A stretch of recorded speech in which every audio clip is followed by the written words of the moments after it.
Hi everybody. So today it is a lovely, lovely day outside. It's cloudy and rainy and I love it, and I'm so excited to be bringing you this makeup review. Now I filmed this video like 5 times already, but I totally looked so busted in every video.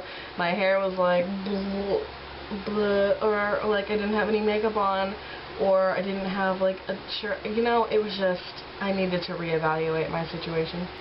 I'm going to be sharing with you guys a complete and in-depth review of the Revlon Color Stay Whipped Cream Makeup.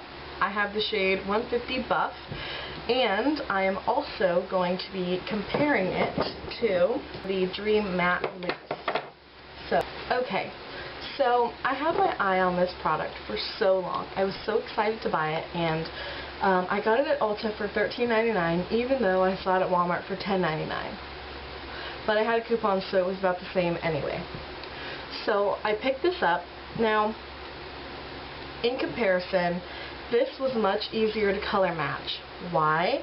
Because they had accurate color descriptors on the name and where you buy the product. So if it said 150 Buff, it showed you an accurate description of the color on the little paper where they have them, you know, placed so you can buy them on the shelf. So this color right here is the true color that it is on the inside. This bottle is very elegant and it's beautifully packaged. It looks like a high-end product because, in my opinion, it is. It's a wonderful product, but I'll get into that in a second. So, this says that it lasts 24 hours.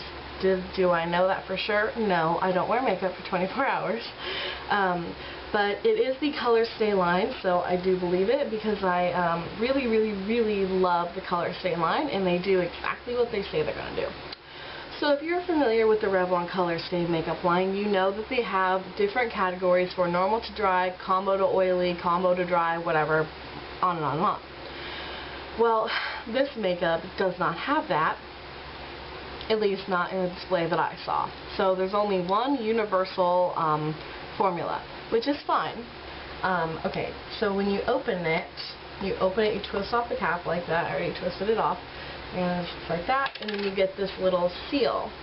So you peel off the seal, it's got some product on it, but who really cares, right? It's fine. So I'm just going to put that right there. This is what the inside of the makeup looks like. Now, if you are familiar with the Dream Matte Mousse, which I know many people are, they've heard of it, but they have not used it because they're like, I don't know about that. I happen to have 3 of them right now, and I have had another one in the past that I've used up. Now let me get into a mini review of these. Can you see these 2 right here? Can you tell that they are different colors? On the camera you might be able to the naked eye, no, you can't. So when you open them, again, can you really tell that they're different colors? Not so much.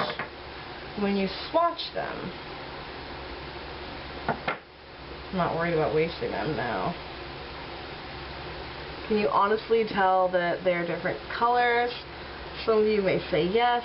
On the camera it's picking it up because there's a light right here. In real life, you honestly cannot tell a difference. So, when I first bought my Maybelline Dream Matte Mousse foundation and opened it and applied it to my face, I thought that it was the best thing since sliced bread. I really, really, really believed that this was the makeup that I was going to stay with forever. I was like, oh my god, we're so in love. I'm going to stay with you forever. You know, I was like so set in my ways. I was like, this is the only makeup that I'm using. Don't even try to tell me different. Okay, now back up, rewind. When I went to buy this makeup, they had a setup. Now, all of the lids are this color, the color that's supposed to match the foundation. Does it really? No. They all look the same, and the only thing that really depicts them is if you're really, really light or really, really dark, Anything in between is just a shade of gray, right? So this is Nude Light 4. What that means, I don't know. Why would light be 4 and why would this light be 2? I haven't read into it. Maybe if I did, I wouldn't have such a bad experience. I digress. So this is Classic Ivory Light 2. I don't know how, they look the same to me, okay? They look the same. I was like, I don't know which one is which. So, originally I'd started off with this color. This is not the color of my face. This is about 4 shades too dark.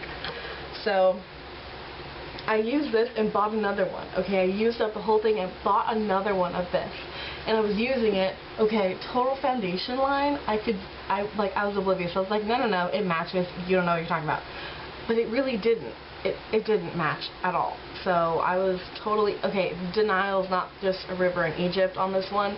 I was in total denial. I thought this was like the most correct shade ever, but it wasn't. And I really needed to get my head out of my ass and realize that this wasn't my foundation color. So once I finally did that and relocated my head to the top of my shoulders, I went and bought Classic Ivory Light 2 instead of Nude Light 4. Again, the numbers, don't understand, does not compute. So this one is this is Classic Ivory Light 2, and I thought Classic Ivory would be like ivory. This isn't even ivory, and it's lighter than this. So here's the comparison. This is my exact color. This is what I'm wearing today. No foundation line. This is my exact color. So I'm going to show you the difference. Okay. Now excuse my lighting, but you can honestly tell the difference. This is way too dark. This is perfect. Now this was the lightest shade that I could find in the whole display, besides one other one, but it looked like the exact same as this one. So I was like, whatever, I'll just get this one. Because I'm not the lightest shade in foundation, because I do have some color to me, but I'm not a medium or light skin tone. I'm like the second shade after the lightest one, which was this one in the display. So I noticed that all of these foundations have pink undertones.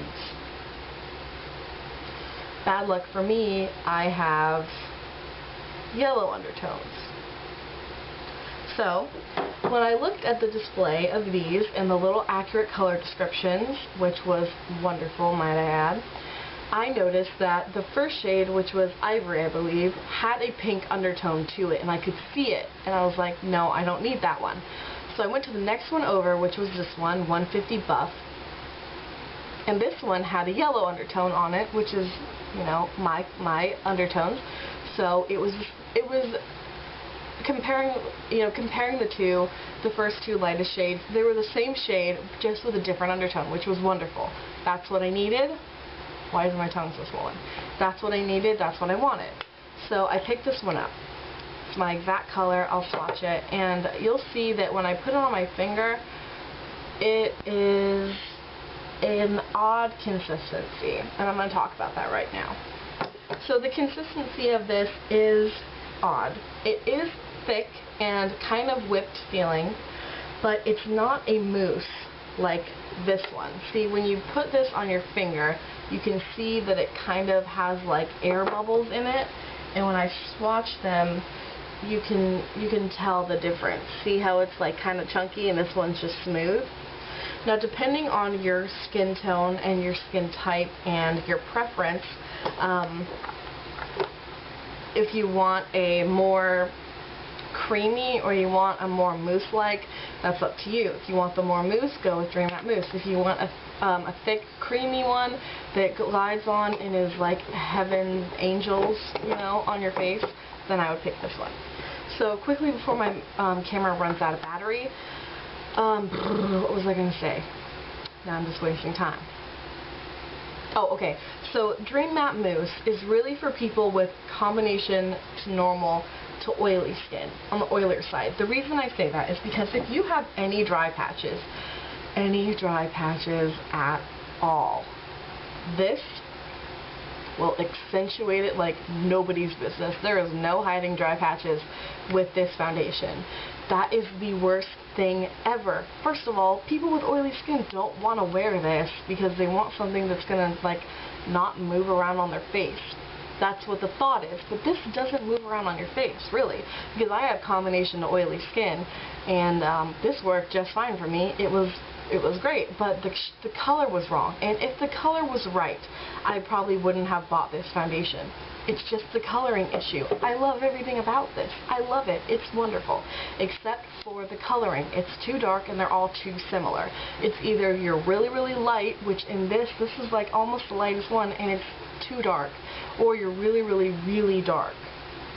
Everything else, shade of gray. So this is way better formulated than this. Way better thought out than this. Has more color selection than this. Has accurate color selection. This does not. So the only thing that you really have to worry about is your skin type, your skin color, and the type of makeup that you want. Like I said, if you want a thicker, creamier liquid, go with this one. If you want a more mousse-like, with a little bit more coverage and a little bit more color, go with this one. So overall, I would say that they go hand in hand, except for skin type and skin color. You can really be any color with this. With this, you're going to have a little bit of gamble. Also, this can be used on any skin type. I love it. It's universal. It's wonderful. It's accurate. I am in love. Until something better comes out, this is what I will use. So, hopefully that helped you, and I will insert a fast-forwarded clip of what it looks like to apply it, and I hope you guys are having a great day. Bye!